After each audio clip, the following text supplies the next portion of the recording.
Pagitt Radio on AM 950, August 15th edition of The Right On. The Right On is where we give a shout out to somebody who's doing something that's right in the world, where we say to them, good for you. You're doing it the way we should all do it. And we say to them, may your strength give us strength. May your faith bring us faith. May your hope bring us hope. That's our sort of little mantra, our song, our chant, brought to us by the house band over here at Doug Pagitt Radio. DougPagittRadio.com.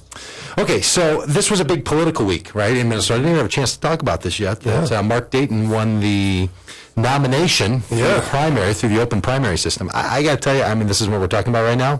This is supposed to be positive. I'm not happy about it. I'm not happy about it. With him winning? No, I'll have Senator and soon-to-be Governor Dayton on the show anytime he wants to come on. It's not that I'm not happy with him. I'm not happy with this system.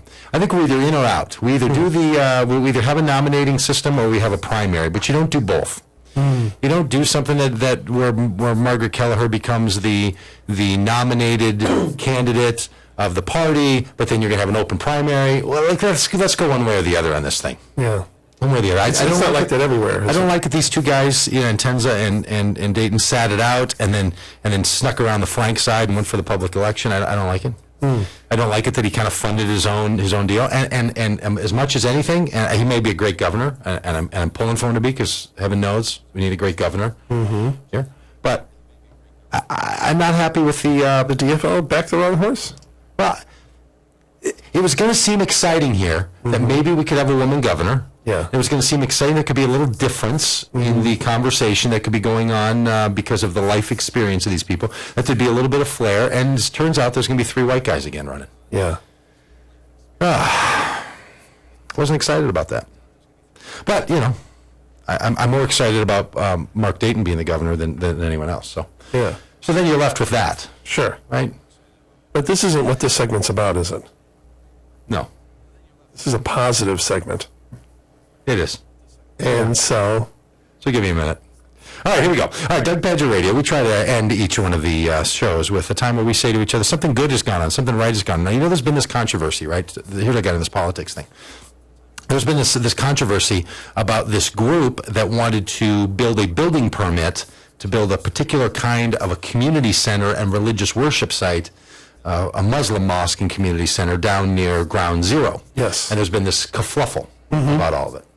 Well, I'm sure that President Obama is tired of having to chime in on a number of local issues, from police officers in Connecticut or wherever, to school board meetings in Kentucky, to zoning and building permit issues in the city of New York, in Lower Manhattan, right? It's got to be tiresome. But I thought his ability to come out and to sort of rise above and say, look, and as he put it, I'm going to read it for you directly. As he put it, let me be clear.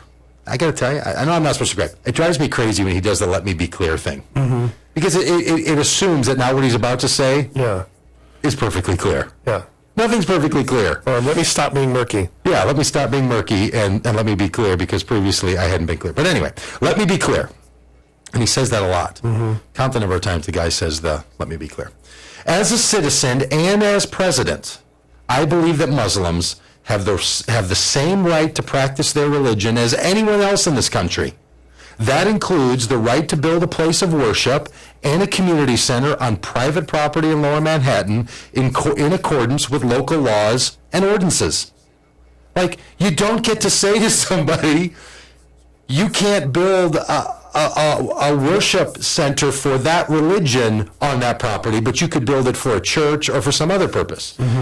I appreciate, and right on to him for sort of clarifying hang on a second, it's a big deal in this country that people are allowed to and encouraged to write their, or to live their religion in any way they want without being encumbered by the government, preventing them from doing this on the basis of their religion. So I know it seems a little parochial, right? It seems a little simple for someone to get the right on as the president for simply, say, supporting the Constitution. Affirming the rules. Affirming the rules of the Constitution. But I think you should get the right on for that. For standing up and saying, you know what? Because that's got to clarify this conversation. In this country, you don't get to decide that one religion did something bad, so that means now we're going to punish other adherents to that particular religion. Don't you think? Yeah, for that, yeah. I don't know. I'm a little... You're turned around on it. You think there's a possibility that it could be legitimate for people to not build a mosque there? And I just think there's value in that argument, I just think don't you? that it's the Tell me about that. the tastefulness of it. I don't know. I mean, I guess it's like, if there's a higher bidder, they probably would have gave the space to somebody else.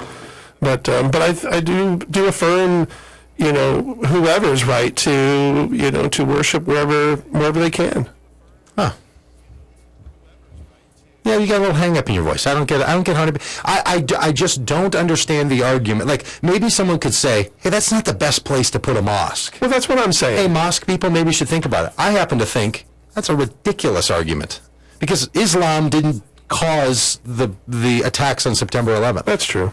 So what difference does that make, right? Like, that's not what it was. People who held to a particular Islamic teaching caused that thing, but imagine the ramifications of such a thing. So I'm just good for the president to clarify this, to make it clear.